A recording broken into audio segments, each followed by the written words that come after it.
കുറച്ച് നാളത്തെ ഒരു ഗ്യാപ്പിന് ശേഷം വീണ്ടും ഒരു ഏകദിന മത്സരം നമ്മുടെ കാര്യവട്ടം ഗ്രീൻഫീൽഡ് സ്റ്റേഡിയം വെച്ച് നടക്കാൻ പോവുകയാണ്. അടുത്ത മാസം 27-ാം തീയതിയാണ് ആ ഒരു മത്സരം.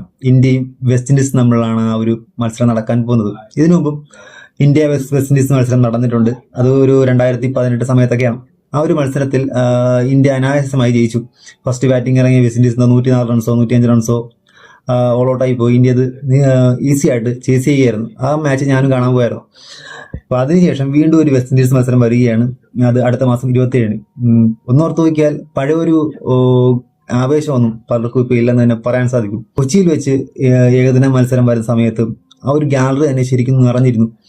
അവിടുന്ന് മാറ്റം വന്ന സ്ഥിതിക്ക് കാര്യവട്ടത്ത് വന്നപ്പോഴും നല്ല രീതിക്ക് ഫാൻ ബേസ് കയറി. പക്ഷേ ഒരു മാച്ചിൽ മാത്രം ഒരു ടിക്കറ്റിന്റെ റേറ്റിന്റെ വിഷയം അനുസരിച്ച് അവിടെ ആൾക്കാർ പ്രതിഷേധിച്ചു. ഒരു മത്സരം കാണാനായിട്ട് ആൾക്കാർ പോയില്ല. ഭൂരിഭാഗം പേരും പോയില്ല. ഗാലറി കാലിയായിരുന്നു. ആ ഒരു മത്സരത്തിൽ വിരാട് കോഹ്ലി സെഞ്ചുറി അടിക്കുകയും ചെയ്തു.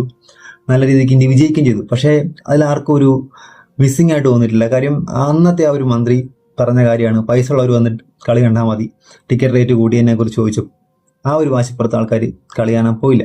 പക്ഷേ ഇനിയുള്ള മത്സരങ്ങൾ, ഇനി വരുന്ന മത്സരങ്ങൾ എന്തായാലും ആൾക്കാർ എന്തായാലും മാച്ചസ് കാണാൻ കയറും. കാര്യം വിരാട് കോഹ്ലിയുടെയും രോഹിത് ശർമ്മയുടെയൊക്കെ എല്ലാം ഒരുപക്ഷെ വേൾഡ് കപ്പിന് മുമ്പുള്ള അവസാന മത്സരമൊക്കെ ആയിരിക്കും കേരളത്തിൽ വെച്ചുള്ള. ഇനി അവരെ മിക്കവാറും കേരളത്തിലോട്ടൊന്നും കാണാൻ ചാൻസ് ഇല്ല.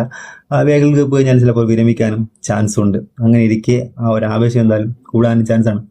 പറഞ്ഞു വന്നത്, കാര്യവട്ടത്ത് കളി നടക്കുമ്പോൾ ഇത്തവണ എന്തായാലും ഗാലറി ഫുള്ളായിരിക്കും. അതിൽ സഞ്ജു കൂടെ ഉണ്ടായിരുന്നെങ്കിൽ ഒരു ആവേശം ഒന്നുകൂടെ ഒന്ന് കൊഴുത്തേനെ എന്നാണ് എൻ്റെ പേഴ്സണൽ ഒപ്പീനിയൻ.